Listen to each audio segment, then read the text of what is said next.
ఆంధ్ర కోడలుగా మారిన తర్వాత నేనైతే చాలా recipes and different type of food అంటే ప్రిపేర్ చేయడం నేర్చుకున్నాను. అందులో ఇదొకటి తాటాకు తాటి రొట్టెలు అండ్ తాటి ఇడ్లీలు అనమాట. సో మా హస్బెండ్ హెల్ప్ చేస్తున్నారు, ప్లస్ మా అత్తయ్య గారు అయితే ఫోన్లో ఎలా చేయాలో మొత్తం చెప్తున్నారు. మేము అది వింటూ చేస్తున్నాం అన్నమాట. ఫస్ట్ ఆఫ్ ఆల్ అయితే మేము మొత్తం అది తాటికాయ పీల్ ఆఫ్ చేసేసి దాని గుజ్జు మొత్తం తీసేస్తున్నాం మెజర్మెంట్ కోసం.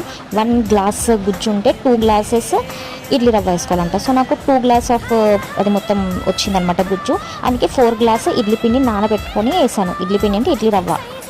అండ్ అందులోనే మనకి తగినంత స్వీట్ ఎక్కువ తినే వాళ్ళు ఉంటే 2 గ్లాస్ ఆఫ్ మెజర్మెంట్ బెల్లం వేసుకోవచ్చు. స్వీట్ తక్కువ తినేవాళ్ళు 1 గ్లాస్ వేసుకోవచ్చు. నేనైతే స్వీట్ తక్కువ తిన్నాను కాబట్టి 1 గ్లాస్ జాగరీ పౌడర్ వేసాను. జాగరీ పౌడర్ లేదంటే బెల్లం అయినా మనం దంచుకొని వేసుకోవచ్చు.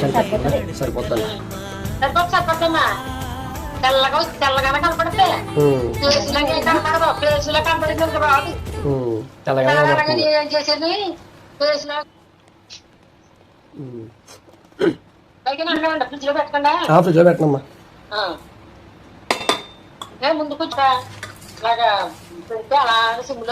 మా అత్తయ్య గారు కాల్లో చెప్తున్నారు, మేము వింటూ లైవ్లో చేస్తున్నాం. తాటి గుజ్జుల్లో ఇడ్లీ రవ్వ వేసేసి బెల్లం వేసేసి కలుపుతూ ఉండాలన్నమాట. అలా తర్వాత మనం ఇడ్లీలు వేసేసుకుంటే సరిపోతుంది. అండ్ కాకపోతే లో ఫ్లేమ్లో వేసుకోవాలి. లో ఫ్లేమ్లో పెట్టుకొని వేసుకుంటే చాలా చాలా బాగా వచ్చాయి ఇడ్లీలు అయితే. సేమ్ ప్రాసెస్ తర్వాత తాటి రొట్టె కూడా ట్రై చేసాము. కొంచెం ఫ్లాట్గా బేస్ ఉన్న ప్యాన్ తీసేసుకొని అందులో ఆయిల్ వేసేసుకొని అందులో మనం ఇందాక పెట్టుకున్న పేస్ట్ ఉంది కదా మొత్తం అవంతా వేసేసుకొని ఇలా రొట్టెలాగా పెట్టేసుకొని మూత పెట్టుకొని 20 మినిట్స్ మగ్గియాలి.